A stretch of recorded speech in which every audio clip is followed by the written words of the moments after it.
like to call this meeting to order of the Geneva Historic Preservation Commission for Tuesday, December 16th, 2025. We'll start with a roll call.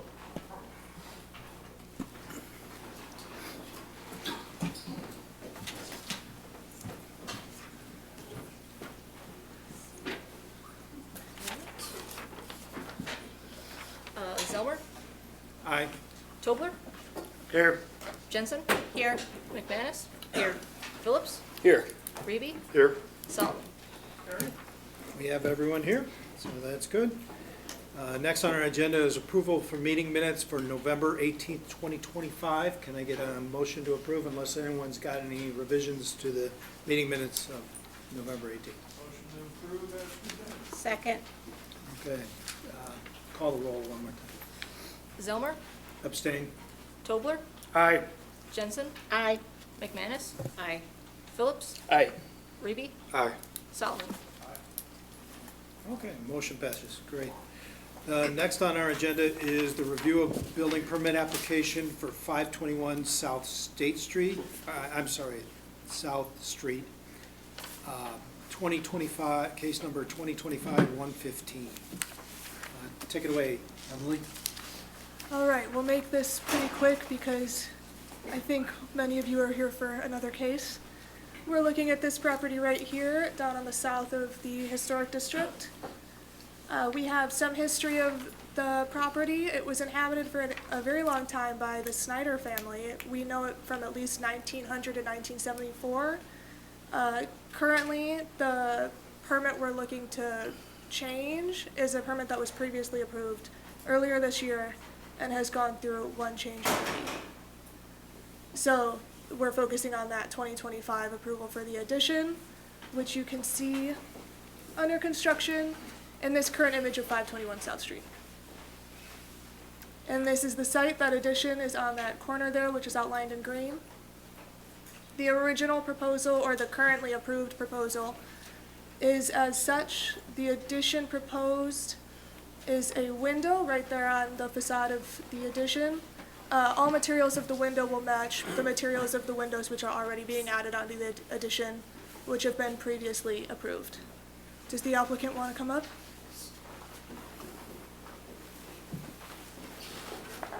Hello, I'm John Ray with John R. Construction. We're currently building this. We've been here a couple times. The reason we were looking to do this is the window that was removed when we added the balcony the last time. We wanted to use that window on the side elevation. So instead of just, moving forward, obviously we have to come through the committee and get the approvals. Okay, so just more light in that space then, basically? Yeah, Okay. And it's this, is it a reused window then? it's actually the window that was originally ordered to replace the bedroom window when the roof went on. When the roof came off and the balcony got changed, we had an extra window. So instead of just disposing it, we found a good spot for it. Matches everything that's on the addition now. And it complements the windows that are existing. Anything from the commission on the issues with this? I have no questions. No questions. None? Nope. Well, I don't see any issues with it, and I don't think anyone in the commission does either, so if I can get a motion to approve. Motion to approve the permit as applied for 521 West South Street. I'll second that. Would you call the roll? Zelmer, Aye. Tobler, Aye. Jensen, Aye. McManus, aye, Phillips, Aye. Reeby, Aye. Solomon. Aye. Great. Thank you. Motion passes. Thank you so much for coming in. Thank you. Okay. Next on our agenda is the public hearing for 4 East State Street. Being a public hearing, we have some housekeeping to do. The hearing for the proposed demolition of historic landmark property at 4 East State Street. At this time, the commissioner who must recuse himself or herself and state their intention provide a simple declaration does anyone need to recuse themselves?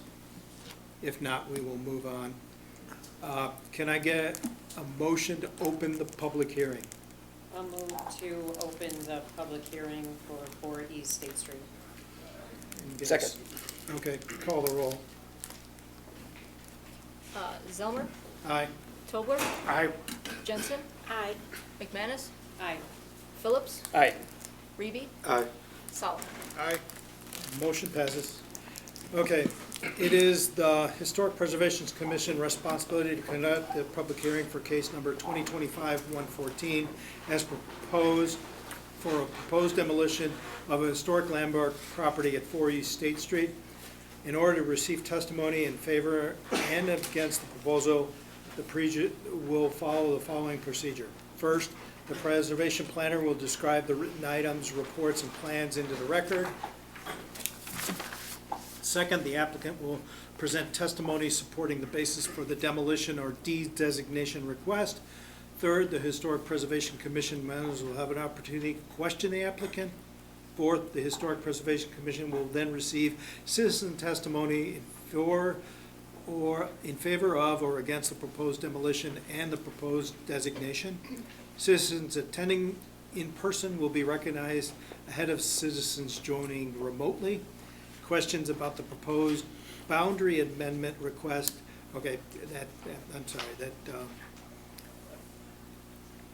questions about the actual petition may be directed to the petitioner or the petitioner's witness. However, as chairman, I will recognize the speakers to remain in order.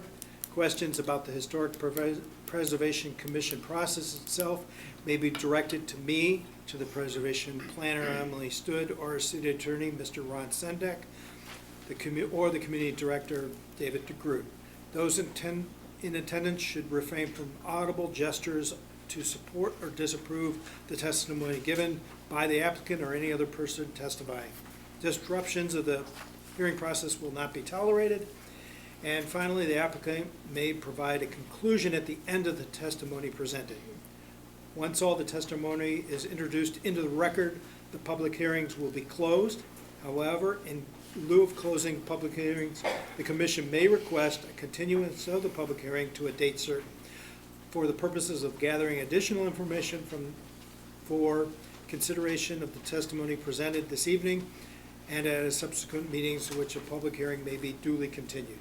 Tonight, or within 45 calendar days of the close of the public hearings, the Historic Preservation will make a motion based on finding a fact consistent with appropriate standards identified within the City of Geneva Code. Once an affirmative motion has been made for either request and seconded, the determination of the applicant's request will be decided by a simple majority of those commissioners present at the time of the vote of the motion. The commission's determination of the demolition request is final, except the motion to deny the applicant's demolition request may be appealed to the city council by the applicant. If the commission's determination is appealed by the applicant, the city council may uphold, amend, or reverse the commission's determination. Subsequent to the commission's determination of the demolition request commission, it will make a recommendation regarding the designation of 4 East State Street as a historic landmark. The recommendation will be forwarded to the city council and may be upheld, amended, or reverse the commission's determination regarding de-designation. Let's talk about the testimony procedure. In order to give testimony, you must print your name and provide your signature in the spaces provided and at the registration sheet located at the city council as you entered. By signing the registration sheet, you agree to understand that everything you say will be considered sworn testimony and that you affirm to tell the truth, the whole truth, and nothing but the truth. When giving testimony, please come forward to the lectern, speak clearly and slowly and loudly so the HBC members, the audience, and the recording service may hear you. Beginning by stating your name. If you speak multiple times, please state your name each time you enter the record. Please be concise when presenting your testimony. If your point has already been made, it is not necessary that those points be repeated by the speaker or the speakers who may testify. Each of these points is recorded and will be considered as Historic Preservation Commission develops its recommendation. You may provide your testimony in written form, but such written testimony must be presented to the preservation prior to closing of this hearing. After the process is completed and everyone wishing to present testimony has spoken, the commission will decide whether they have heard adequate testimony in order to reach a recommendation. If the commission determines that it has heard adequate testimony, the public hearing will be closed. However, if the commission determines that the additional testimony or information is necessary to make a determination, then the public hearing will be continued within the procedures established by the ordinance. After the public hearing is closed, the Preservation Commission will refrain from receiving any additional testimony either for or against the petition.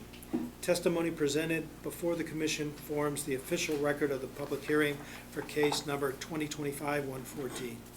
The commission will deliberate on the presented testimony in regard to the applicant's demolition request, make appropriate motions, and vote yea or nay to approve to the following items: approve the demolition request as presented, approve the demolition request with amendments and/or stipulations, table the request to a date certain for the purpose of identifying additional information unavailable at the public hearing that is warranted and necessary for the purpose of making a finding of fact, table the request to a date certain for purpose of providing time to fully evaluate the new evidence presented at the public hearing, or table the request to a date certain to solicit expert testimony to evaluate the information provided either as part or of the demolition application or at the public hearing. At this time, I will administer the oath to those who have signed the registration form. Anyone wishing to give sworn testimony, ask questions, or cross-examine anyone giving sworn testimony, please stand and raise your right hand and answer "I do" to affirm your intent. So if you would stand up if you plan on speaking. Do you affirm that the testimony you're about to make is full truth and to the best of your knowledge correct? If yes, respond, "I do." I do. Very good. You may be seated. Okay. Emily, you're going to provide introductory details about tonight's public hearing case. All right, thank you. Thank you. Much of what I'm about to describe is available in further detail in these packets, which I see many of you saw and grabbed. They're also available online.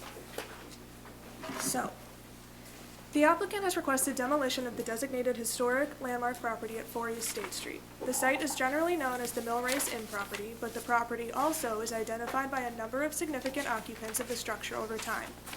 This includes the Alexander Brothers Blacksmith Shop, the Rystrom Carriage Shop, C.E. Mann Wagon Manufacturing and Blacksmithing, the C.E. Mann Cooperage, the Excelsior/Carlson Laundry, the Kirk Building, the John Updike Carriage Painting Shop, the Anderson and Kohlberg Blacksmith and Wagon Shop, and the Mill Race Inn Restaurant.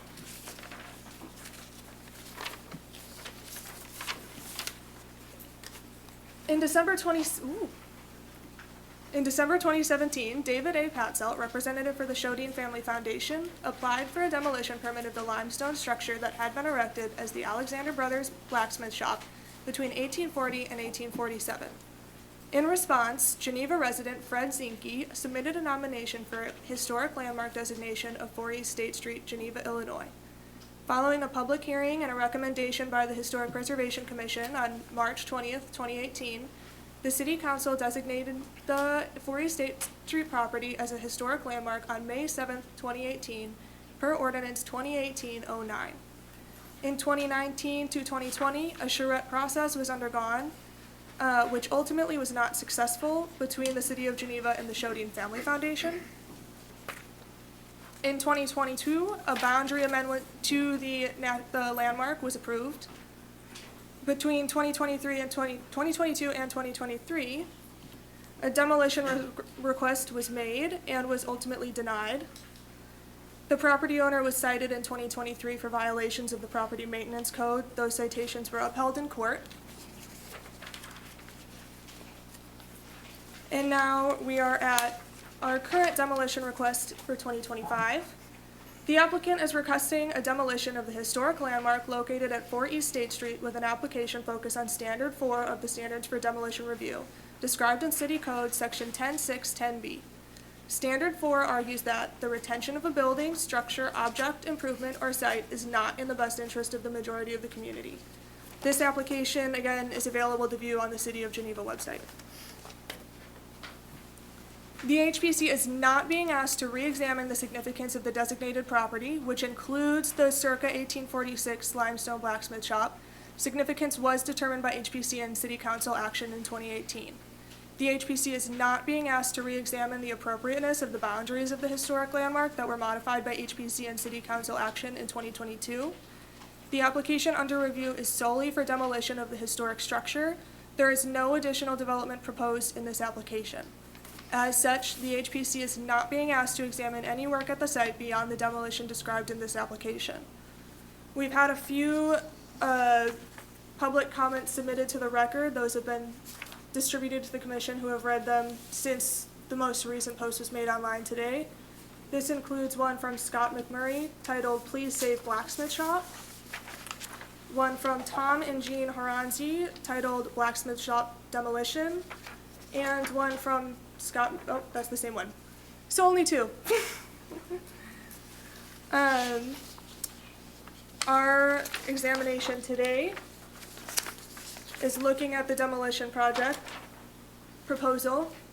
The HPC shall consider the application and testimony from the petitioner in combination with testimony from interested parties in regard to the proposed demolition of the property addressed at 4 East State Street, Geneva.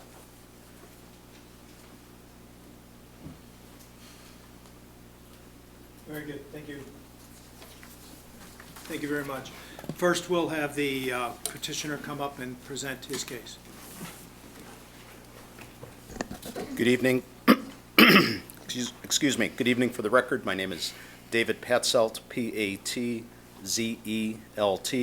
77 North 1st Street, Geneva, Illinois, 60134. I'm before you, as Emily has described, once again, this being the third time. Unfortunately, I'm not bringing any much better news than the last two times I was here before you.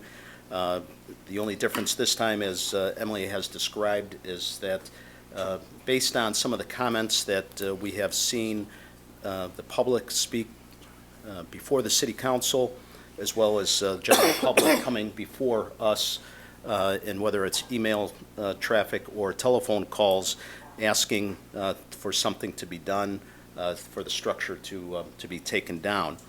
So based on those requests, we have gone through the process of submitting the demolition application under the auspices that it's not in the best interest of the community at large to maintain the structure. There are a couple things that I'd just like to reiterate. Our application is rather lengthy. I won't go through all of the details that are contained in that application. There's a lot of factual data, numbers, et cetera, that are required by the ordinance that we submit. We have submitted those. I'm sure that you've read those in detail. Many of those items you've seen previously. We've discussed and debated those as well. So again, I won't go through all of those. We know that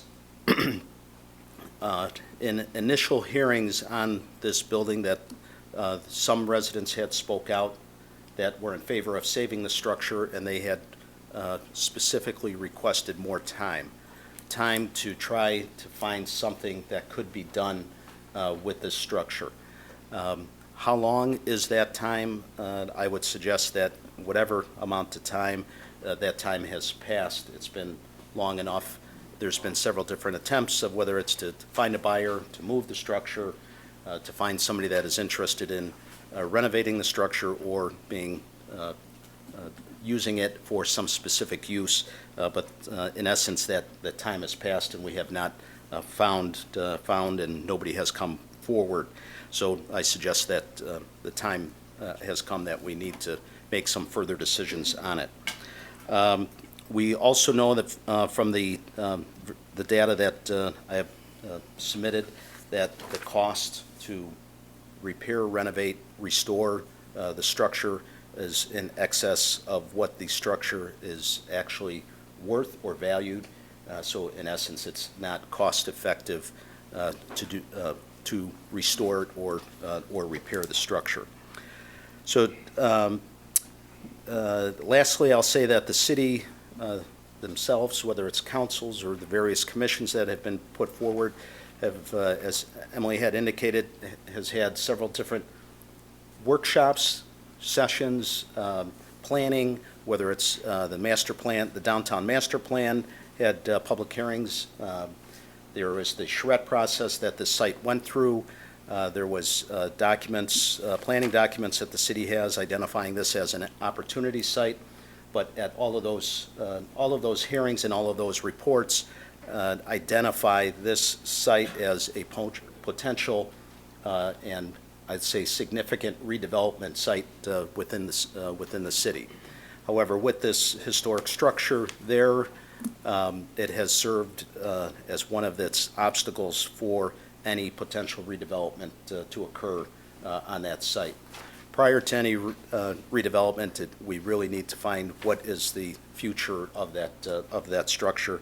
And I would hope that this evening you would give it serious consideration, whether it's the time, whether it's the cost, just what is in the best interest of the community at large, that it perhaps is time to say that we need to move on. So with that, I'll conclude. That concludes my comments. I'm trying to stay brief. I think everybody knows the issue that's before all of us, but I am available for any questions or comments from anyone. Thank you. Thank you. If anyone from the commission would like to have any questions for Mr. Patzel, if you could. And I would also just state that commissioners and the public, that we really want to, the application has noted the standard number 4, which is the retention of the building, structure, and object improvement or site is not in the best interest of the majority of the community. So we want to kind of focus on that with this hearing. So with that, Jewel, you have a question? I do have a question, and it is in reference to our standard 4, but in order to get to that conclusion, I need to have some clarifications on a few things from you, David. Sure. And a couple of my clarification questions are from your application, specifically on page 5, item 6, where you address that the City of Geneva taxpayers paid for a failed charrette process. So as I understand it, that charrette process was in the amount of about $273,000 in total. And you were reimbursed for half of that because the charrette was not approved for the one development option that you had available. That was turned down by the city and the citizens. Is that correct? Correct. Okay, that's fine. And also on page 5, item number 8, the taxpayers paid thousands in fees on additional demo requests of about $15,000. You had included that? Yes. Okay, on page 8, item number 14, there is no positive impacts have been accomplished in the 8 years. And you came up with a total $288,000 have been spent by the city taxpayers. And I would like to argue that no positive impacts or accomplishments have been made because the owner has not submitted any development plans for approval, nor have they taken care of protecting the historic structure from the elements or agreed to work with a study group that has been offered to them to explore and evaluate the potential ideas of the historic structure.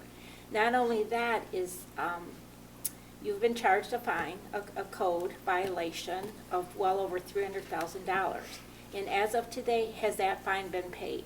It has not been. Okay, so my question is, all of this is helping me with clarification for our standard. So to date, this amount has not been paid. So if the request is approved and they are allowed to demo this property, would they still be responsible for paying this code violation of over $300,000? That's one question. I think the city attorney would like to jump in on that. So for purposes of the fine, that is something for the city council to determine what enforcement, if any, the council wishes to proceed with. Your charge today is frankly with respect to the code provision before you. The fine and what the council does Okay. is for whatever the council does. Okay, so my next question is, if they're approved for the demolition and they submit a development plan and it's approved and they are allotted TIF monies, could the fine be deducted from the TIF money? I'm gonna say the same answer, Okay. okay? That is outside the scope of today's proceeding. Good questions, very Okay. valid, Okay. but beyond the scope of today's proceedings. Okay, that's just helping me understand how we are going to come to a conclusion regarding the standard that you proposed for your demolition request. Thank you, David. Okay. Any other questions for the commission? I have a question. I just want to make clear that nothing has changed since 2023 in August when this commission denied demolition, with the exception of, I'm assuming, additional letters that are in favor of demolition being submitted to the commission. Is that a correct statement? I would suggest that when you say change, I admit that there's maybe no change. However, again, I'll go back to one of my comments that there was a request for just give us more time, that there has been more time given, and nothing has come forward, so there is no change. It was our prior argument or discussion that we didn't think that there was any opportunity or anyone out there seeking an opportunity at that site. So sure, that's no change, but I think there is some value in the time that has passed, and that time that has passed has given that time for somebody to step forward. Did that request for more time come from the commission? It did not. It was Okay, a so- comment from.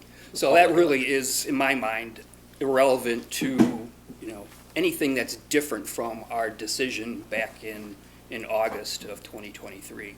And I guess, my feeling on that is since that time, Shodine has done nothing except drag the city into hearings in courts and question the HPC's decision, and in the meantime has allowed that building to deteriorate such to the point where now maybe many people in the community view it as an eyesore. And that's really the basis of your petition here before us today. So in my mind, you're asking us to approve a demolition that basically is based on an eyesore that you've created. And I would- don't feel that's something I could I really understand consider. your feeling, but I completely disagree with you that that the time has created an eyesore. I don't think, if you look at the photographs that were before you, if you looked at the dates, I don't think much has changed from deterioration on the structure. There's have been requests to remove the roof. That roof is a burned-out structure, and there's been complete denial. You can't do anything with that roof, regardless if you were going to add something onto it, you were going to do something with the structure. That roof should have been off. Sir, you've been asked to put a tarp on that roof, and you've refused. Correct, because structurally, the tarp won't hold anything. I put a tarp on that roof, and all of a sudden it fills with snow and water. And what happens to the burned-out structure? The structure It's collapses. still standing, sir. It's I- still there, I- so I I think- think that's, I don't want to get into an I argument don't about think that, we need but- to get into an argument about that. I think I we think this we is want just a to, question. we want to keep this focused on the application and what they're asking. And that really goes to more of the upkeep of the project, which does have some validity because it is, that, have you created the issue? That essentially is my point. I believe. And I think that Yeah. it is a point that can't be taken, so. So, is Shodin looking to sell the property? Is that what you're saying, that you were looking for buyers or looking for? We long advertised the selling of the structure. The structure, not the property? That's correct. So you're looking to just get rid of it any way you can? We're trying to find a home for that structure, yes. It feels like maybe during the time, since the last time we rejected the demo plan, that maybe instead of all this legal effort, that maybe we could have submitted something and worked on a development that included it. I feel like some of the money lost is happening as it occurs today just because of all this inaction. It's got to be costing Shodin some money, just sitting on a property. Sure, absolutely. Yeah, it changes the return on investment Yeah. of that property. However, when you don't know what you can do with that structure, But we haven't seen anything. No one's seen any and proposal. we can't for plan years. to do anything with the property, with the structure as it stands there. So how do you prepare a redevelopment plan when you don't, You work No. around it. well, you may, but that's not our experience. All right. Question, when did Shodin purchase the property? I don't have that date. Isn't it I'd in have to. 2013? 2013 or 14 is my Okay. recollection. So, I mean, I guess, I'm looking at this is that, if I remember correctly from previous issues regarding this, is that I believe it was in the agreement of the property purchase that this historic structure was going to be preserved. Is that not correct? That's not my understanding. I don't recall that at all in the contract. Okay, I believe there was something in there talking about the mill rate, about that piece of property with I the think it was blacksmith. also a pledge by ownership too. I think, I think it, I don't think there was anything saying Okay. it, It was more of a verbal pledge by Right. the owners. not a requirement. So, now, the original structure was incorporated in the Miller Race Inn. So they figured out a way to utilize the blacksmith shop, and I believe it was like their bar area, Yeah. downstairs, if they're going there. Yeah. So they were obviously able to figure out a use for that structure in their plans, but Shodin is not capable of doing that? You're incorrect. I think you're confusing a different part of the structure was the bar area. The actual, I'm going to say 60% of the stone remnant structure is a slab on grade, so there is no basement. There's a northerly portion of the structure that does have a basement. That basement is a very low ceiling, and it was part of an electrical But it was mechanical. It incorporated was in in the the building. it was in the dining area upstairs, yeah. So it was incorporated in the building. Okay, maybe it's not the bar, whatever. So they figured out way back then that they were able to do that. And you guys are unable to do that, here 20 years, later after it was first built. Correct. Nor is So- anyone else able to do that, or Well, has nobody else anyone has tore come it- forward. Nobody else tore that old building down to expose it to the elements except for you guys. No. Correct, and perhaps we made a mistake by tearing that down, and we said that, not knowing where this full structure was at, we were going to peel back the onion, like the cloves in an onion, peel it back to see what structure we could find. And that structure that you have there today is what exists or what remains. And if only portions of that structure were really incorporated into the dining room of the But it mill was race. incorporated. A way was Sure. figured out. Yep. Do you have some suggestions of how you'd like to Well, I to be don't- used? I Is that an think- architect or an engineer? I think I'm that's asking beyond questions. what we're trying to get to here, too. I think Correct. we want to look at, again, going back to what the application is asking, so. Well, I also feel that, and I think Kevin, touched on it too, is that, this has been exposed, it's been slow-goed, okay? I feel it comes into almost into the nature of demolition by neglect. You guys are hoping that something's gonna blow that wall down, and then, you know, your case is closed. But, you know, I have a question regarding the last hearing where it said that the facility is supposed to be made weather tight by 9/30/25. Was that done? I think you have the answer relative to the fine, do you not? Well, there were other things, you know, as far as different violations along the way that probably added to it. So the thing is that, No, I believe there's only, my understanding is there's only one violation, and that was making the building weather tight. and that was not done. And And so is, you know, and whether there was a gentleman's agreement about preserving the facility or that type of a thing, so is this common practice to ignore? I did not make that gentleman's agreement. I'm not saying part of that. Is that common? I'm not familiar with having gentleman's agreement with the city and going against those, so. But regarding making it weather tight, that was ignored. Is that a common practice? All of our remaining structures that I know of are all weather tight. That wasn't what I was saying, okay? But I understand. Well, you're asking if it's a common practice. I can tell you that out of the other 1 million square feet of buildings that we own, they're all weather tight. But in this particular case, you ignored the legal. I thought you were asking me if that was common or not. If I compare the 1 million square feet Okay. of buildings to the. All right, David, if you want to go that way, that's fine. Okay. Well, common among historic structures that we're looking to preserve. I mean, Absolutely not. We have several historic structures within our portfolio, and those are all weather tight. well, I'm sure, because they're completed projects. This is an incomplete project. And we do not have any other historic structures that are incomplete. Great. Right. I think that just in general, we've been working with Shodine this whole time, you know, and we've whether it was the charrette process, and even I've been on this commission long enough to know that, you know, we had shrunk down it. It was the entire property originally. This was a much larger tract of land, knowing that it was tying Shodine's hands to present something that was utilizing the entire property.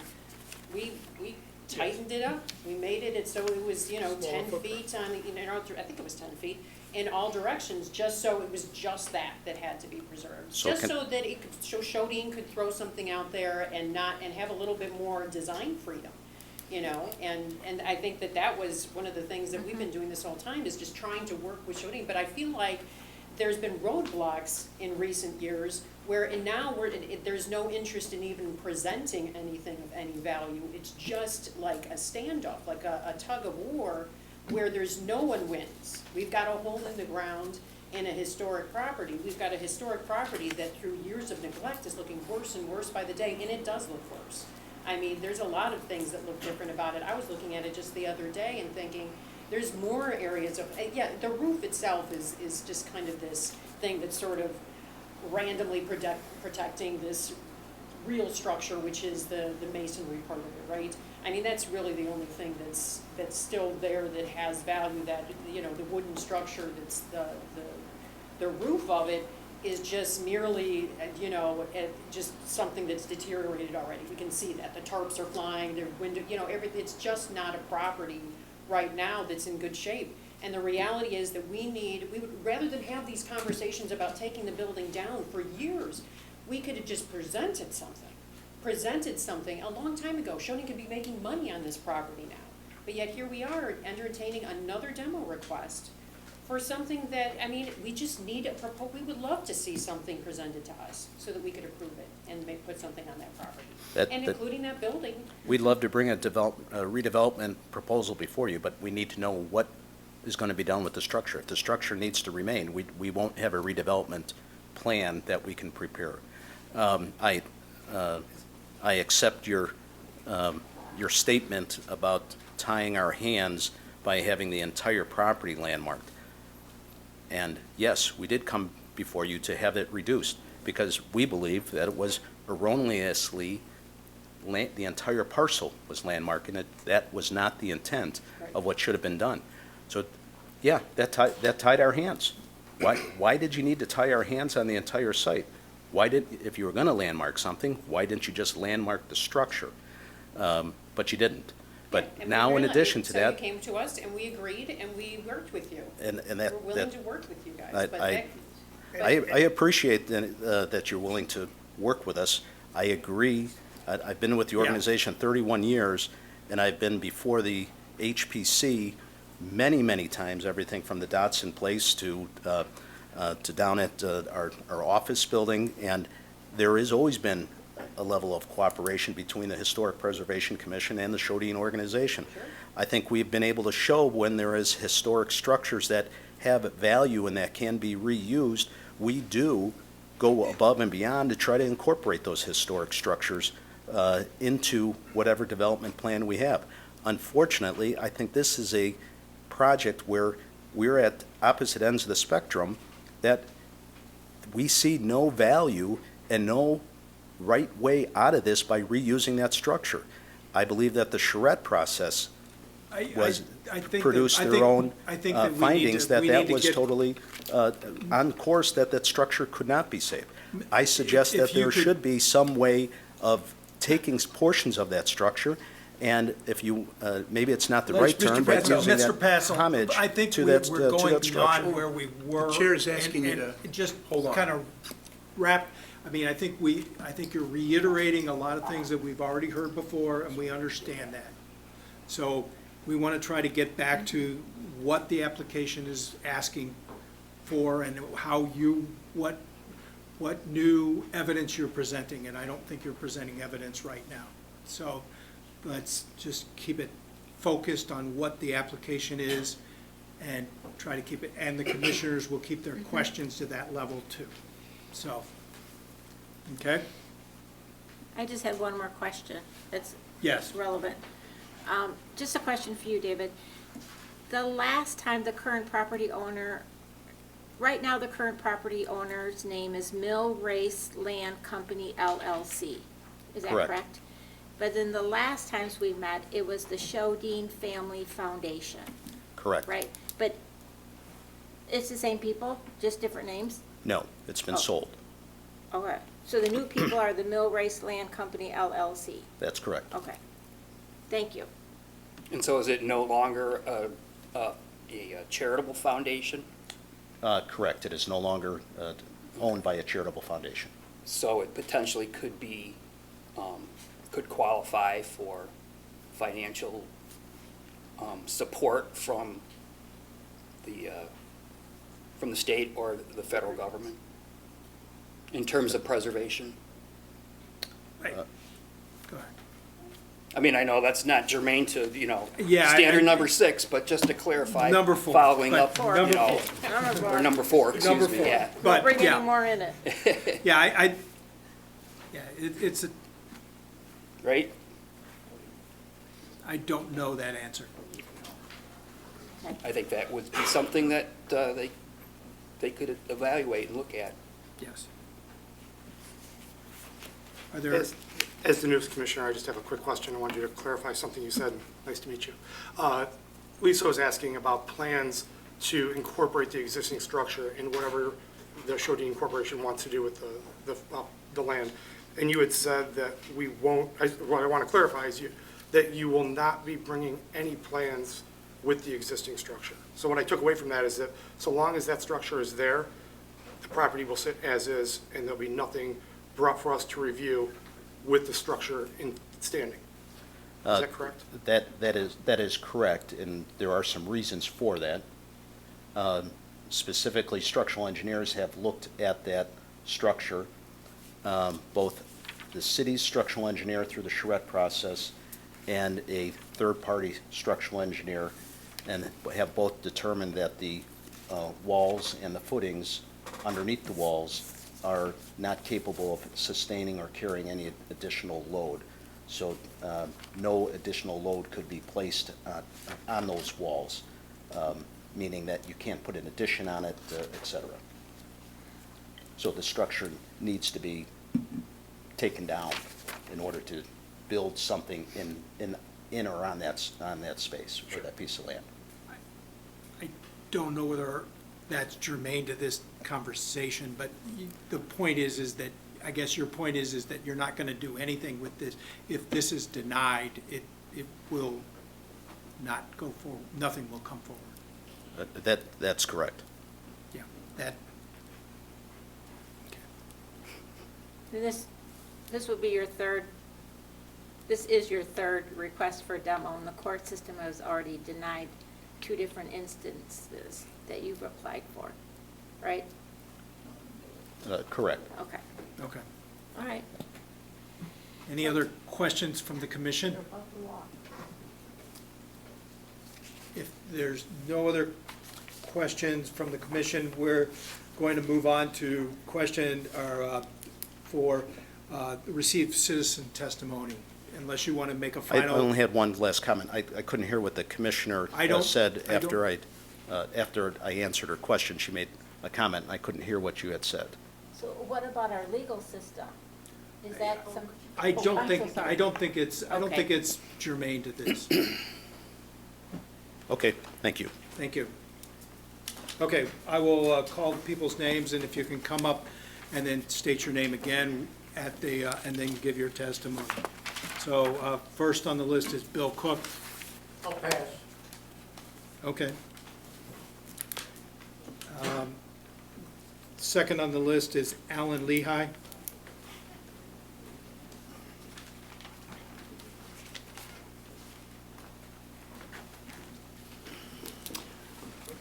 Good evening. My name is Alan Lehigh. I live at 211 Garfield Street, which is in Ward 1, where the blacksmith shop is located. My purpose here this evening is to speak against demolition of the blacksmith shop.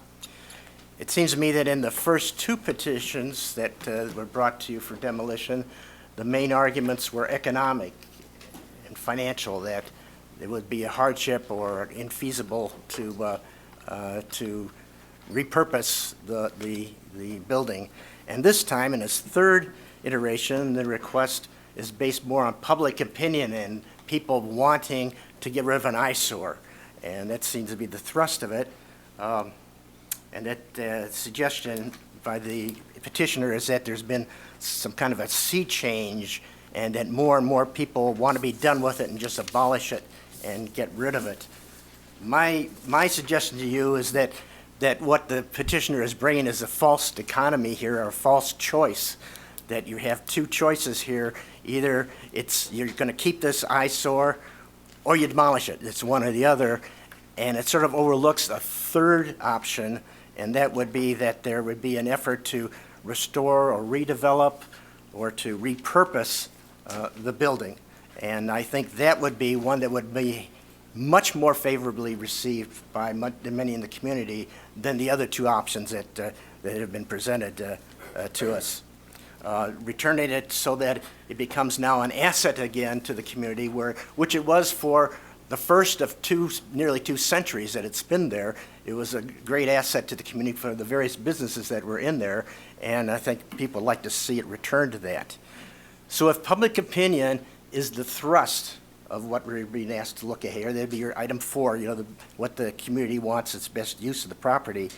One of the things that was suggested, in fact, it was suggested by me at this lectern the last time around, was that there be a study group of citizens, probably representatives of individual stakeholder groups, community organizations, that could come together and study this, what the possibilities are, beyond what the applicant has done, and then to evaluate those, look at the finances and so forth, all the aspects of it, and then bring those to the applicant, and here are our 1, 2, 3, or 4 best ideas of what could be done with the property.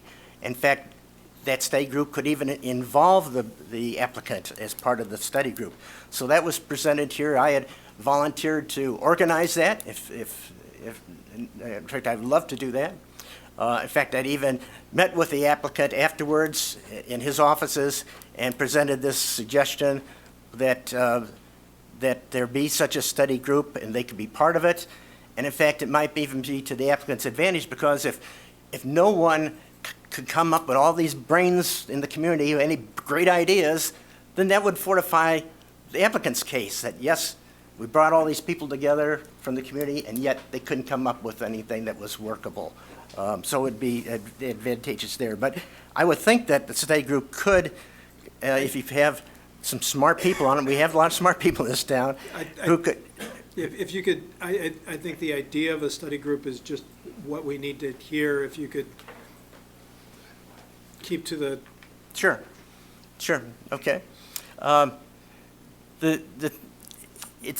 It seems to me that the applicant, over the course of these many years, has brought forward one possibility, and that was for adaptive use, and that would be converted into offices. And then it was like a straw man because it was set up then, well, but that's not feasible, and they had some experts come in to tell us why that isn't feasible. So they, to me, that would mean that the applicant is not in compliance with Code 10610, which states in one sentence very clearly that demolition, this for a landmark, should be considered only after all redevelopment options for the building structure or other improvement site have been exhausted. So I would maintain that the presentation of one adaptive use that it become offices would not be in compliance with the ordinance because it's far from exhausting the possibilities, and it would be good to have the study group to come up with some others that the applicant could consider and it can evaluate. It seemed that the 20 letters or so that were submitted with the application for people who favored demolition, you read through them, and all of them said it's to get rid of something ugly. And I don't think something ugly has to be there, because if you could redevelop it, you could restore it, repurpose it, that you could have something that would be very useful and attractive on that corner at 4 East State Street. I think that the general public would be very favorable if they were to given some options that would address the immense historic value, educational value, the commercial value, the recreational value, perhaps even tourism value, the potential of that property. Thank you. thank you. Okay, I think it's, maybe I'm gonna have to ask my, Zoran? Zoran, okay. If you could state your name. I'm Zora Slipek, and I don't know who this gentleman is, but whatever he said, I agree with him. I don't know who he is or what he said, but I agree. But one thing I want to ask you, I moved here several years ago, and I love Geneva. I came from Naperville, and when I see that, it is a big eyesore. And I don't know why the demolition is denied 3 times. I think, I don't know, I don't know, Mr. Shodin is his name? Did he know that he bought that historical shop there or not? I think that's been gone over on previous portions, and. Oh, I'm on. I think that's been taken over, so, yeah, that's been talked about. So whether it's, I think we heard what you've said, that you think it's an eyesore, and I think that what, basically, we're trying to go beyond what that is and just say whether this is in the best interest of the majority of the community, and not relitigate the point of making it a landmark, so. Well, I prefer that you take it down and make the Geneva beautiful, what I moved here for. Okay, Thank you. thank you. Okay. Next is Dave Ambrost.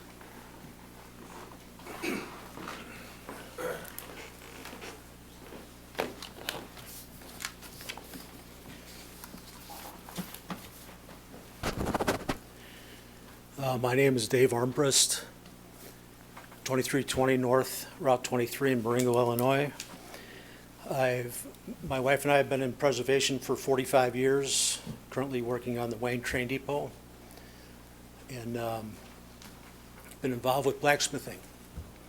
I spoke a year and a half ago at the same commission. To answer this gentleman's question earlier, the Chicago Tribune on April 3rd, 2014, there's a quote, "We are committed to preserving the historical," from Chodine family, that read, "We are committed to preserving the historical integrity of the site by incorporating the blacksmith shop portion into the planning process." Today, those four stone walls are 181 years old. The Geneva Municipal Code, which you're all speaking about, 10610B, has 4 points to it. The first point, We actually are only concerned about the fourth point because. and I'm getting right to that point. Very good. Because point 1 only speaks to building being used. Point 2, we're not talking about a park or a civic undertaking. Point 3,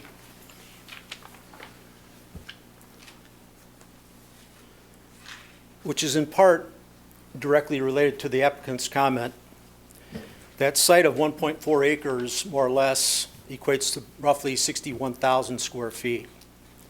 The building itself is 1,500 square feet. If you add, this lady talked about the 10-foot surround, about that, I believe it to be 20, so that would make the building 70 by 90 or 6,300 square feet, or 1/10 the size of the whole property, which they're suggesting they can't do anything with. It's interesting that the chairman, Mr. Zelmer, pointed out point 4, which is my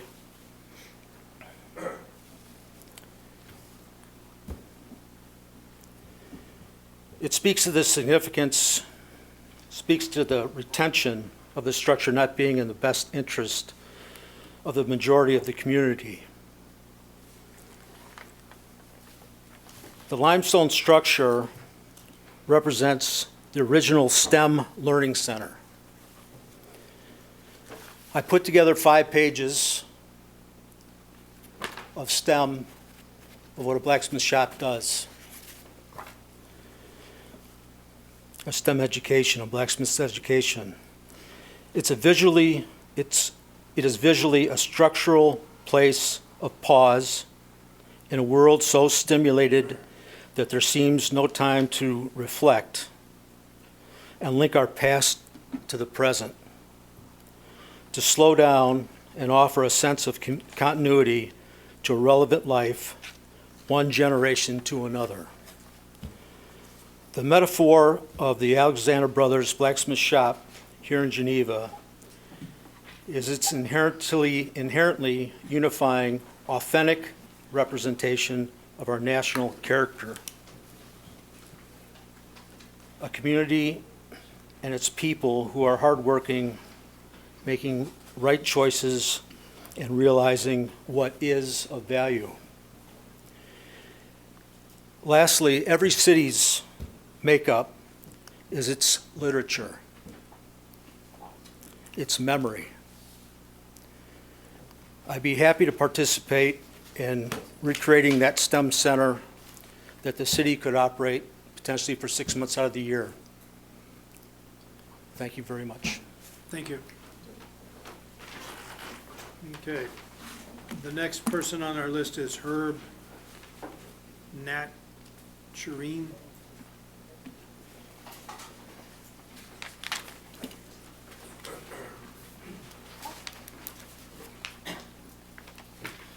My name is Herb Knockreiner.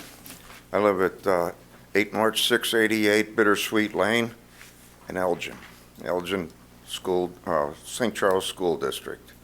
I've been on the board of directors for 30 years for our community, and I've got a lot of retrospect on the good, bad, and the ugly. I was encouraged to come here tonight after I shared some of my dialogue with other members of the community there, and they said, Herb, go over there and find out what's going on.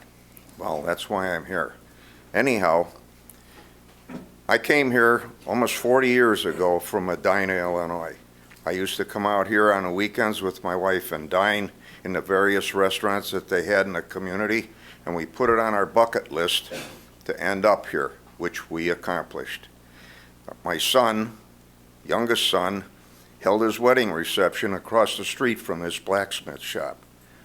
That blacksmith shop then, 25 years ago, was a piece of junk, and it's even worse today. Now let me tell you what I envision. Every time I invite one of my friends out here to have dinner with us at one of these restaurants, they invariably ask me, when are they going to get rid of that piece of junk next to the river? Okay? Understand this. That dwelling is at the gateway to this business district. Proud business people working to make a living, and you never get a second chance at a first impression when you're coming down that hill and spot that thing sitting there. I can't even believe that a week ago I read about this in the paper again. Yeah, I'm an old-fashioned guy that likes to read the paper with a cup of coffee in the morning. And I still like chrome on cars. But I'm going to tell you something. I've got a whole bunch of relatives in Wisconsin in probably 30 different communities. There's almost 300 of us up there. And invariably, when we go up to visit them, there's a part of those old towns that has to be demolished. Round barns, old houses, stuff like that. You know the position they take now? It's happened in the last 10 years. Remove it, save your money, and move on. And invariably, when that happens, the whole community takes on a different atmosphere about the future. This isn't horse and buggy around here anymore. We don't need a blacksmith shop that's falling into the ground. It's a disgrace to have people view that when they come down the hill into this community. And I know a lot of people here, after being here for 40 years, I know the merchants, come and gone. Some still here, some not. I still love it here. My children went to school here. They moved on. They're up in Wisconsin now with my relatives. But I still love it here, and so does my wife. We've got everything we want here. But I got to tell you guys, move on. We're beating a dead horse with this building. My uncle was in the construction trades for 35 years. He owned a DuPage construction company. He built half of Oak Brook, Elmhurst, towns all around, commercial and residential. And I knew a lot about construction. You don't build a house with a bent 2x4. And this is nothing but junk you're looking at. And I can promise you this. Anybody that defends that dwelling right now, if it was in their neighborhood, they'd be circulating a petition to remove it. It doesn't belong there. Okay. I have trouble in my own neighborhood with some guy that's neglecting the shed in his backyard that filled up with possums, skunks, and whatever. Okay. I think we've heard your, I hope the heck something positive comes out of this, and you know the direction that I'm pushing for. thank you. Thank you for your time. Thank you. Okay. Next on our list is Sue Rauch. Oh, okay. And then Matt Henry. No, thank you. Okay. Al Watts.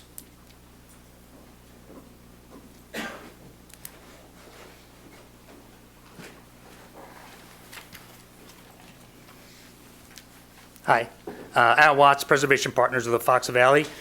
Our office is at 8 Indiana Street in St. Charles, Illinois. For those of you who may not be familiar with our organization, we're a nonprofit. We operate 4 historic sites that are owned by the Forest Preserve District, and we educate the community on the preservation of local history and architecture. So for 8 years now, this community has wrestled with what to do with this 1840s blacksmith shop at 40 State Street. And I'm sure we can probably all agree that a resolution has been frustratingly elusive. Preservation and reuse of this building is aligned with the purpose of Geneva's Historic Preservation Ordinance, which is, quote, to promote the educational, cultural, and economic welfare of the public of the city and strengthen the economy of the city. Geneva's brand is built around this purpose of preserving history, and historic places have made Geneva a unique place to live and work. Of course, not every building can or should be saved. The owner of this building argues that the majority of the community wants the building demolished, which is, of course, one of the 4 criteria. Now, many in the community, as we've already heard, are vocally in favor of demolition. Many we're also hearing are vocally opposed to demolition. We agree with the applicant on one thing, definitely, which is that the majority of the community wants this site redeveloped. The real question is whether or not the majority of the community prefers the blacksmith shop to be part of that redevelopment. That does not seem to be clear. So what we have done, as we always do, an analysis of this demolition application. And what we looked at was the possible negative consequences that demolition of the blacksmith shop could have on that goal that the majority of the community wants, which is redevelopment. So we reasoned that if demolition did not increase the likelihood of redevelopment in the future, then this demolition application would not likely be supported by a majority of the community. In other words, there seemed no reason to demolish it if demolishing it doesn't actually solve the problem we're all trying to solve. So the first thing we looked at was what is the viability of the site's redevelopment in a reasonable time period. So we reasoned that a vacant lot for a decade, for example, I'm just throwing a number out there, would not really accomplish the majority's interest in seeing the site redeveloped. Unfortunately, promised redevelopment is less realized than many might believe. One study, 2024, of the historic districts in San Antonio, Texas, by Place Economics is one example, found that, quote, of all parcels with a primary structure and demolition between the years 2010 and 2023, 62.6% have either remained vacant or become a parking lot. I don't think either of these are options that the majority of the community wants. And we don't know the answer to this question. And so we have a few questions that we think would be helpful to know the answers to, and I'll just read them to you really quickly. If the applicant wants to reply to them later, that'd be great. We think it would be helpful for the public to know when to expect a redevelopment proposal. We think it would be helpful for the public to know what the owner has learned from federal and state agencies about the challenges that could impact the redevelopment, because this property, most of it is within the 100-year floodplain, some of it's in the 500-year floodplain. We assume that there's some things that they'll have to deal with that, but it'd be helpful to know.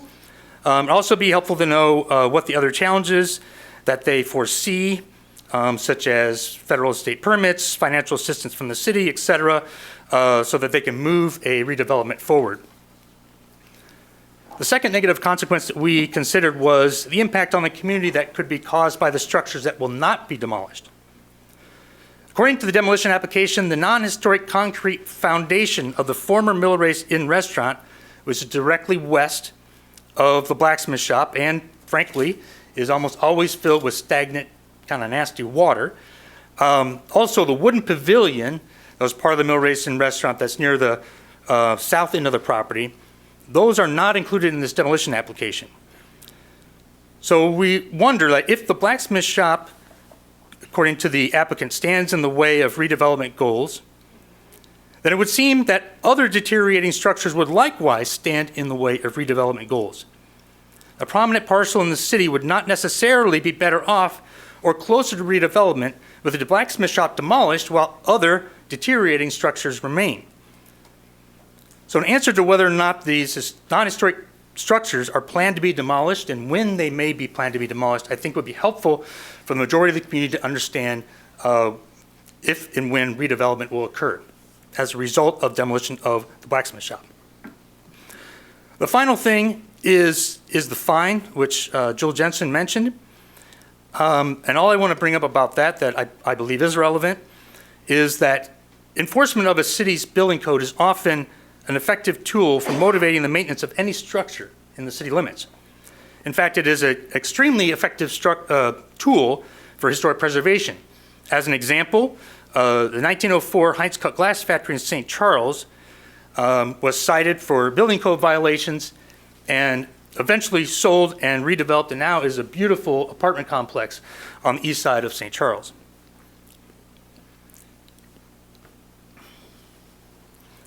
If the so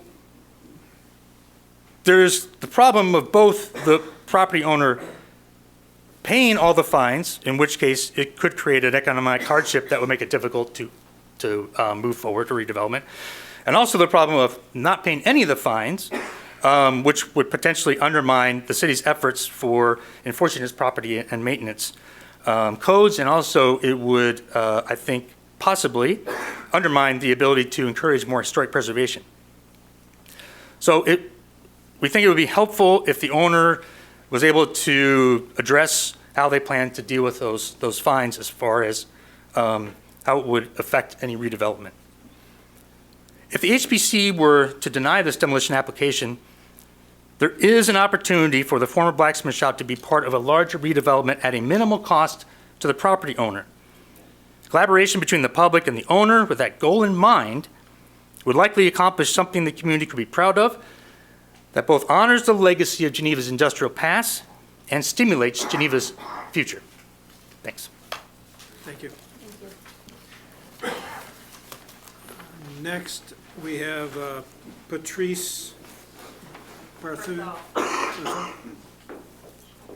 Thank you. Patrice Berthaud, 520 Ray Street, a 120-year-old home that I have lovingly and painstakingly restored. As a concerned member of the community, I respectfully urge you to consider the best interest of our residents in your decision-making process, and while I appreciate the historical significance of the site, I believe that approving the demolition would ultimately serve the greater good for several key reasons. First, it's important to note the extended length of time which no meaningful progress has been made towards restoration or redevelopment. And I'm hearing a lot of history here, a lot of emotion here.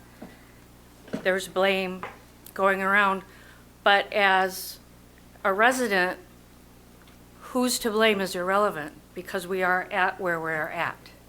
And that is no progress being made. From my point of view, no progress in the near future. The property has languished without advancement, preventing any positive contribution to the community. Second, the site's prominent location has unfortunately turned it into a long-standing eyesore. I hate to keep reusing that word, detracting from the overall aesthetic and vitality of the area. The visibility amplifies its negative impact on our neighborhood pride and economic potential, as it discourages investment and tourism. We can't act in a vacuum of things. We've got a referendum coming on board for $60 million that's will be asked of us taxpayers to pay for renovations. There's been several $100,000 being spent on this already with, again, from our point of view, no progress. Even if preservation efforts were to succeed, the site's inherent inaccessibility poses, I believe, significant challenges. It limits public engagement and education about its history. A more effective approach might be to commemorate the blacksmith shop through a plaque or a sculpture installed in Island Park, where it could be easily viewed and appreciated by all residents and visitors, fostering a broader community awareness and enjoyment of what that actually is. In weighing these factors, I believe demolition paired with thoughtful memorialization elsewhere aligns with the community's long-term well-being. And I thank you for your time and the dedication that you are giving to preserving our shared heritage in a practical and an inclusive manner. Thank you. Thank you. Okay, Joel Erickson.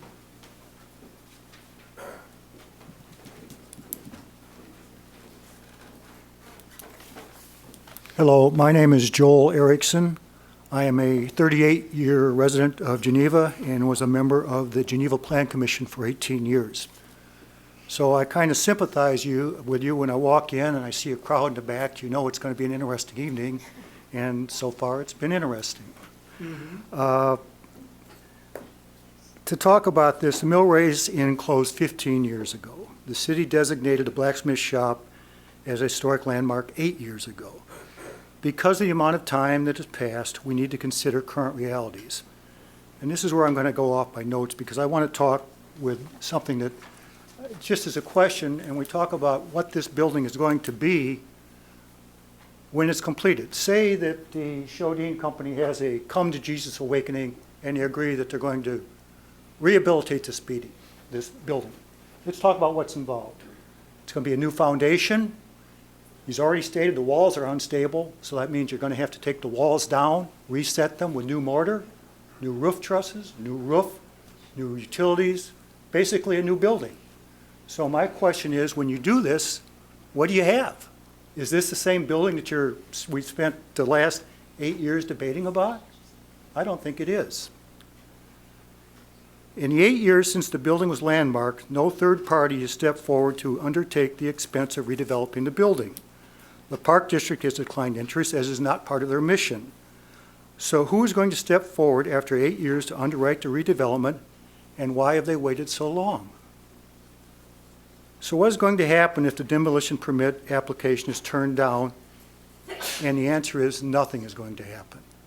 And maybe in 5 years, some of you've been in this board a long time, you might be here in 5 years hearing another application for the same thing, and maybe it'll be the same arguments again.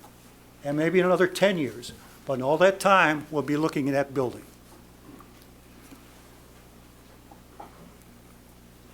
I strongly support the HBC voting to approve the demolition permit application and allowing the subsequent development of this property to proceed. Thank you. Thank you. Okay, Lee W. S. Turley. Thank you. So, I said that once. So, my name is Lee Esterlid. I live at 108 Oak Street. And unlike, I think, everybody else who said something, I live across the street from this. And so when people say our, us, we, I'm kind of at a loss. But, let me back into this thing, the retention of a building or structure on site in the best interest of the majority of the community. That's all subjective. In which case your job, and what you've been working on, I think you all have done a great job with this really difficult situation over the last few years. I would also add to somebody, I have a PhD in history, and I've taught things like aesthetics, ethics, and other things like that. History is not just a singular building. History is space. History is space that gets commemorated, remembered, used. And the fact is that when they shrank the footprint, which you did out of best practice to try to deal with people who I think have been gaslighting us for the last 3 or 4 years, I think the reality is that by taking that out, it's not just the present of the history that you preserve, but it's the future of the history you preserve. And it's not just the building, it's the space. And by removing the building, you open the space up to a 6-story monolith. And I know that's not part of the point, but it is the point, because history is also into the future. Otherwise, why are we preserving anything?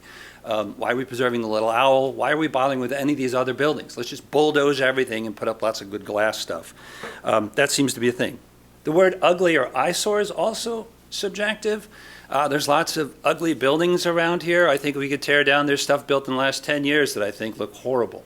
I don't see how that's, the library comes to mind immediately. It looks like, but we're okay with that, I guess, because it's new. Also, for historical preservation, I think you are setting a precedent, if you agree with what's going on here, the stonewalling of the process, therefore says, hey, when the building collapses, we win. So you know what you need to do when you don't want to have to deal with a historic building? Just wait. And if you keep waiting and waiting, people will give up. And you know what? You keep putting out on different sites and things like that, and different social medias, hey, it's an eyesore, hey, it's an eyesore. And then people want to bang things off. I'm also hearing that we somehow took a count. Do we know exactly how many people said they wanted to go? No, it's a majority. What does that mean? That's subjective as well. The fact is that we can look at this as a historic site. You said so. You approved it many times. I think you made the right decision. The court said so. And now we're being told, well, it's in the majority's will. It's what we should be doing. And all of this seems terribly squishy. And yeah, we might have to wait. I'm okay looking at that because I don't want to see the historical reality of the site and the feeling that it preserves wiped out. You're already building a monolith up on the top of the hill there on 38th Street, which I can now see from my house over 3 stories of other things. But that was okay. And we removed a house for that. Removing it was also another act of gaslighting because I saw the $1 sign on the side of the building, which was clearly a kind of, well, we're offering the Senate. If you remove a building from the site it's on, it loses its historicity. The fact is that the building that got moved over there, I think it's almost into St. Charles, nobody sees that as his historical building anymore. It's lost. I'm sure the people who live in it love it. But the fact is it's lost its historical reality. All of this is subjective. You have to make a decision based on what you think is a historical practice. But for us to abandon the building in the face of what's been clearly a series of stonewallings, I think a series of disingenuous statements, like the charrette, whatever that was. The fact is that none of this is really held up to what you all have been doing, I think, effectively. I also think they've been insulting to your time and effort and your best abilities to try to make this make sense. I would advocate that you wait. You know what? If people don't like it, it's the law, it's the process, it's the way you look to preserve things because you have more information than other people. And that's the way government works. Sometimes people don't know. They just see things as they drive by. And based on that, I think you can only make one real decision, that you either have to hold them up or they have to come up with something. And this idea that they can't do this either speaks to the incompetence or stonewalling. Thanks. Thank you. Next, we have Greg Yode. Edie.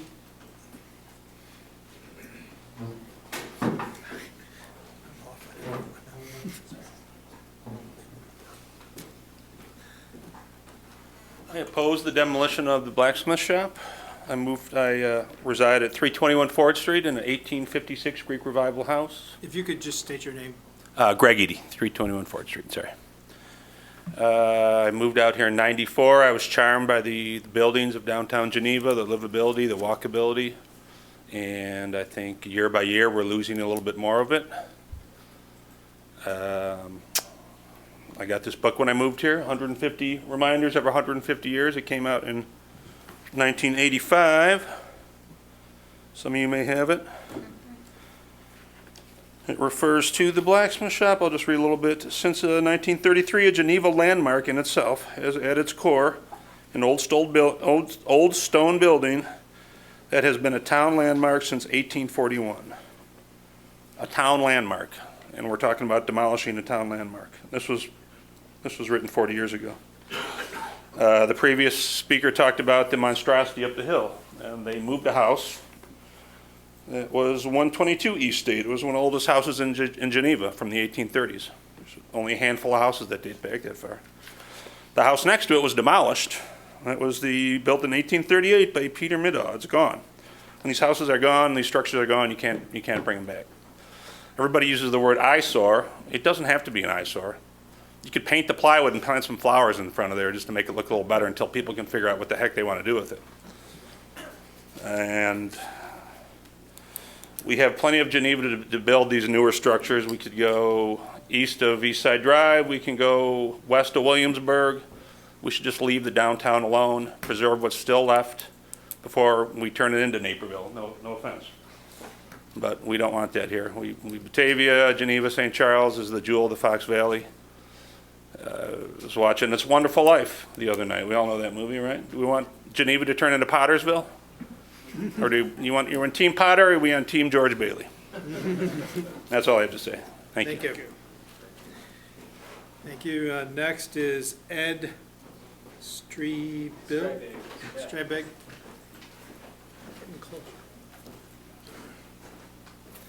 Hi, my name's Ed Strebig, and I live at 132 South Bennett Street. I think that puts me right up there with some of the closest neighbors to the site. And I'm here tonight because I really want a sidewalk. Every day I walk past the existing site with my wife and our 1-year-old son, our 3-year-old daughter, and it's unsafe. In the springtime, the curb is muddy. In the winter, we're walking in the road. To get here tonight, we walked right down Bennett Street through traffic. And just last month, a truck came off the road, hit one of the telephone poles. If this continues, one of these days it's going to be us. So I'm here looking for progress. When I think about progress, the quickest way to progress seems like demolition. The retention of this building is not in the best interest of the community. I'm one of the closest, we're some of the closest in the community. And retaining this building is preventing progress. If we were able to demolish it, we could then eventually get to a sidewalk. I'm a preservationist myself. I have owned multiple 100-year-old buildings and spent thousands of hours stripping lead paint, restoring historic windows, all kinds of things. I like preservation, but I look at this building and I think, what is there to preserve? The limestone blocks, those are quite cool. Those are worth keeping. But let's just use those in the way the Romans did. Let's take those same blocks and incorporate them into a new structure. So again, I believe the retention of this building is not in the best interest of the community. It's creating a safety hazard for myself and my family. I would like to see progress, and because of that, I strongly support demolition. Just a quick question. I'm not sure if you have the answer, but quick question is, of the letters received, I wonder what was the overall count, and what is the percentage toward demolition versus the percentage toward retaining the structure? I don't think we have that information, do we? Due to the large amount of letters that were received over the past few days, we have not made a mathematical count. Cool. An updated tally would be interesting to see. I appreciate it. Thank you. Thank you. Thank you. Next is Peter Erickson. I'll pass, thank you. Okay. And then Han Tuna?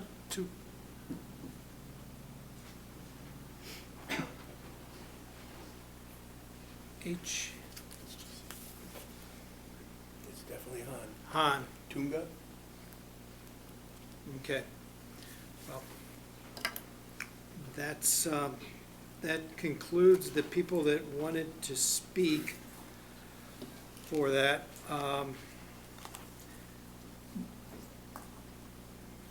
The next item would, I don't think there's anybody else. Okay. Next would be questions about the proposed boundary amendment request may be directed to the petitioner's witness. However, the speakers are maintained in order. Would you like to make a concluding rebuttal? Okay. Yeah, we could motion to close, if we think we've heard enough, we can close the public hearing. So if you'd like to, we would no longer get any testimony and we wouldn't be able to ask questions of the. You could ask questions among yourself and deliberate. But not of the staff or of Mr. Patzel. So if you have anything that you want clarified at that point, this is the last point to do it. If not, can I get a motion to close the public hearing? So moved. And a second, okay. If you could call the roll. Zelmer, Aye. Tobler, Aye. Jensen, Aye. McManus, Aye. Phillips, Aye. Reeby, Aye. Solomon. Aye. Motion passes. The public hearing is closed. We will no longer hear testimony from the public or from the staff. I think what we should discuss, make a discussion of what we think this testimony has taken and what everyone thinks. Yeah. with the idea that we need to get to a finding of fact based on the number 4, which is the retention of the building structure object, is not in the best interest of the majority of the community. So that's where we're headed, and so we have to find a finding of fact, and then we need to create a motion to either deny or to accept their proposal. So what's the feeling of the commission as we go forward? Jewel? Go ahead. I was going to say, one of the things I found to be probably the most telling is the fact that there hasn't been any plans to incorporate the existing structure in a development plan. I'm not an engineer, structural or any type, but my primary residence is from the same time frame, 1850s. I dealt with foundation issues, and we thought, hey, we're going to have to demo this property. We didn't demo it. We were able to save it. So the fact that there isn't a plan at any level, which I don't think is impossible to do, I just don't think it has been presented, which I'm not sure why. And the fact that without demo, there will be no plans presented, puts us in a very precarious situation. You know, we don't want no one wants the property to sit as is, but I don't feel like we've got really a good faith proposal of what to do with it. And it's kind of just been waiting and waiting and waiting to strong arm, whether it's us or city council, to give in and give them what they want. So, yeah, I mean, I don't know if there's a question there, but if this goes for the city council, I wanted that to on the record that, again, I don't think we've seen what we need, and I can understand why historically, the last 2 times, we've said no. Jewel? At this point, I am not convinced that the site is not in the best interest of the majority of the community. I'm sure at this point how this can even be measured. We don't have the necessary tools or information to come up with that determination. It's subjective. So at this point, I'm not convinced that approving the demo is in the best interest of the community. I think I would agree with you, and also the fact that we are the Historic Preservation Commission, we are not, so that is kind of our charter to look at historic structures and decide their historicness, if you will, which has been litigated, it's been taken, so. Yeah, we've already discussed the historic value a few times, and, you know, I don't feel that new information has been presented. The differences between the petition for the submission to demo a few years ago versus today is that the property has sat longer. And so I think any sway in any public opinion is just the continued looking at that site. But this is not what we are here to consider. We are here to retain these historic spaces. And the reality is, again, we don't have a way of gauging what the general consensus is within the community. We have representatives here that have argued in both directions, and I don't think that we really have a sound footing to really say anything or change what we've decided in the past.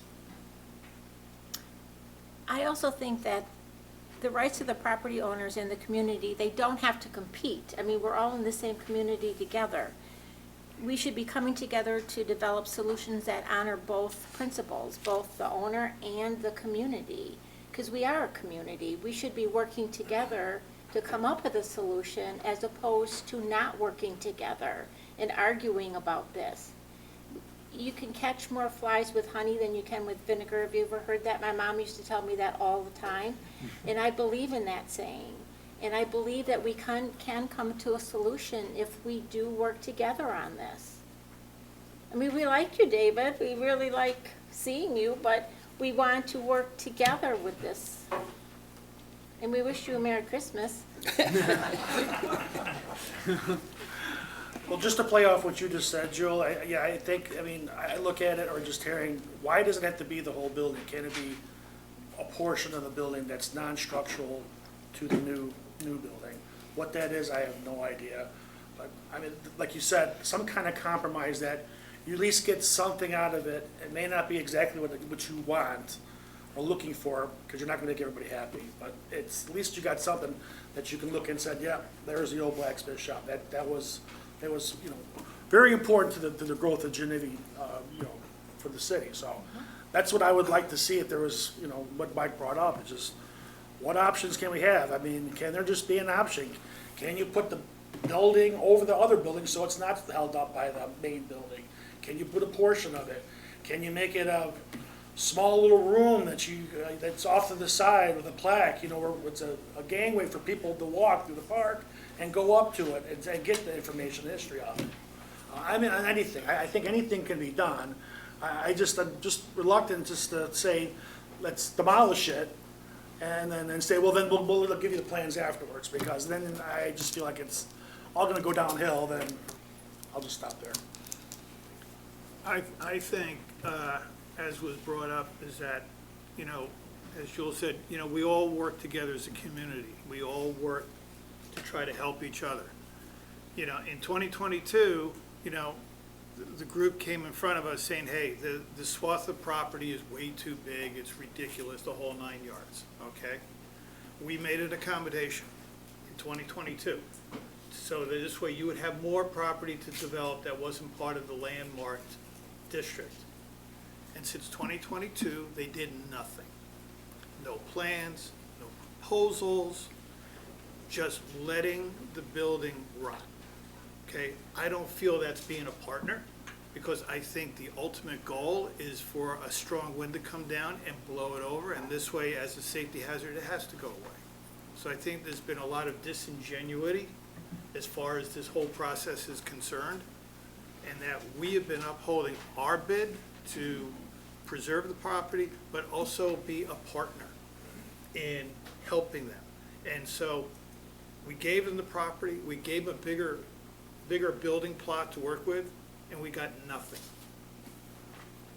So now it comes back, it's an eyesore, yes, okay, because it hasn't been properly maintained. They don't pay their fines, okay? And who created the eyesore? Not the Historic Preservation Commission.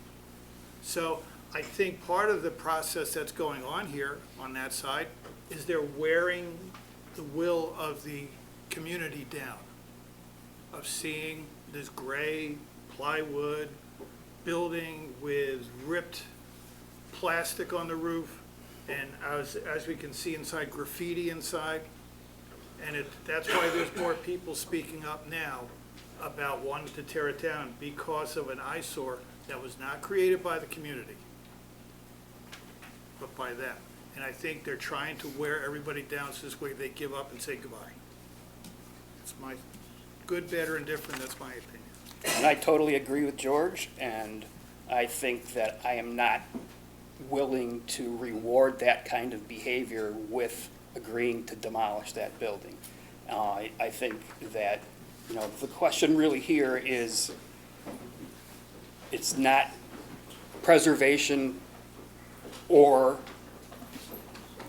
development, it's preservation and development. That's what I think everyone on the commission wants. I think that's what the city wants. Everybody wants that site to be developed, and I don't think anyone believes in their heart that there's no other alternatives available to reuse or use that structure in some fashion that could be a benefit to the entire community. It's very difficult for us to determine what the best interest of the community is. I will be voting, you know, against this petition, and if it goes to city council, you know, if it ends up in their lap, you know, maybe that's the better way to do it, because they are the elected representatives of the community. We're an advisory board, and I think our advice so far has been spot on, and that's been legitimized by city council and the courts. And so I see there's no reason for us to change our position at this point in time.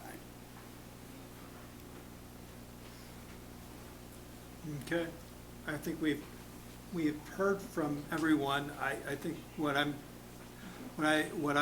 think our finding of fact is that it's difficult to gauge the actual majority, what the interest of the majority of the community is.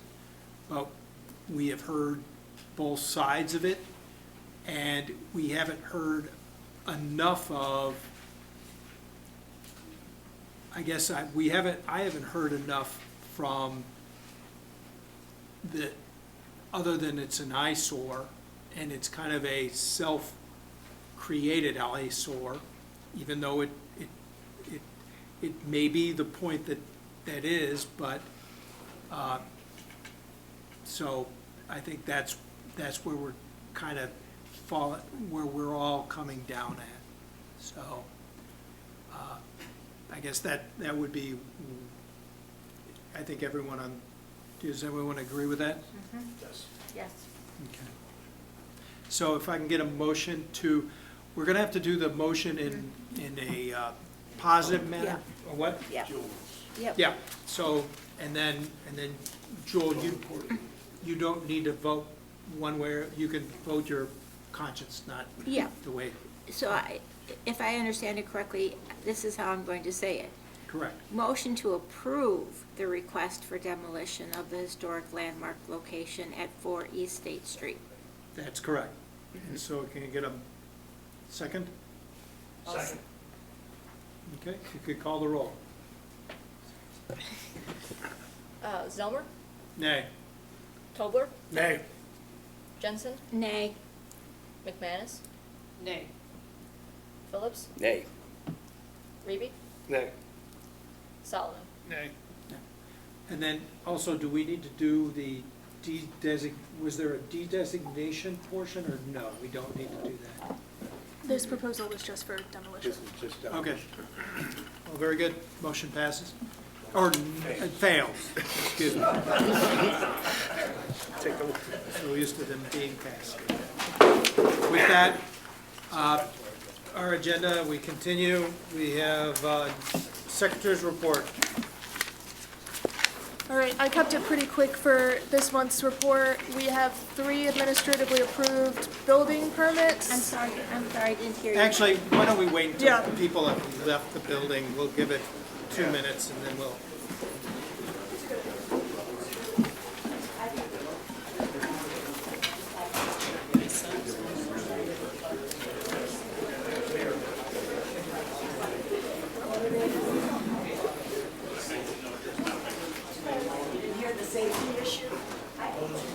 Broken strollers will remain.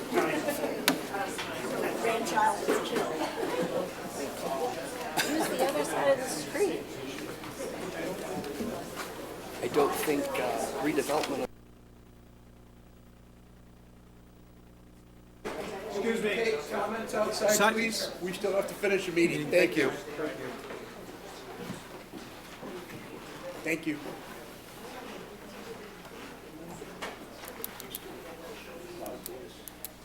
Okay, I think we can start back up with the Secretary's report.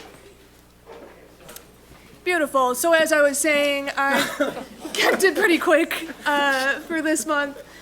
We have 3 building permits administratively approved. That includes 2 re-roofs, like for like, and 1 fence on the side and rear lot, which had very low visibility. And everything else, any other projects that we've discussed previously are continuing as normal and will be updated in the new year. Merry Christmas and happy holidays to everyone who celebrates. Thank you. Great. New business from the commission. Any questions, comments? This has been fun. Okay, that is from the public. Okay. It's about the sidewalk that one of the people in the audience were talking about. It doesn't seem to be connected to this. No, it's not. But it's not connected to this at all. But is there another? They live on, I'm assuming, the east side of Bennett. Is that correct? I don't know where they live. I don't think it's germane to this anyways. No, but I just want to know if there's some other avenue for them to petition the city for some type of sidewalk where they apparently need it. Because I don't think that redevelopment of the Millbrae Inn property would necessarily answer that question for them. And I'm just maybe, Have you looked at that? There's a potential that a sidewalk could be built along this property, but the city is entering into a comprehensive plan update, which has a bike and pedestrian component to that, which will be evaluating gaps in our network and trying to prioritize which ones to fill. So yes, there's an avenue coming up very shortly. okay, that's good, that's what I wanted to know. And could they be made aware of that in some fashion? Yes, I Is mean, that on the we will have- webpage or? We haven't launched it yet. Okay. We just got the contract approved last night. Oh, great. So Okay. that project will launch in the new year. So what are you waiting for? Yeah, you A got it. couple times. Yeah. Has to come before us, and you know how that goes. Yeah. Actually, I don't It's think all we, your fault. well, anyway, though. From the anything more from the commission? If not, from the public, Al, do you want to say anything? Not that I'm calling on you. I'm not the only one here today. I know, it's quite amazing. I know. Al Watts, Preservation Partners. I just wanted to update you on, just in case you hadn't seen this in the news, City of Batavia, in a very short order, approved the demolition of a 110-foot tall chimney that used to be part of the Key and Chapel Dairy. That is, if you're familiar with the east side of Batavia, it's where Paul Joey's restaurant is.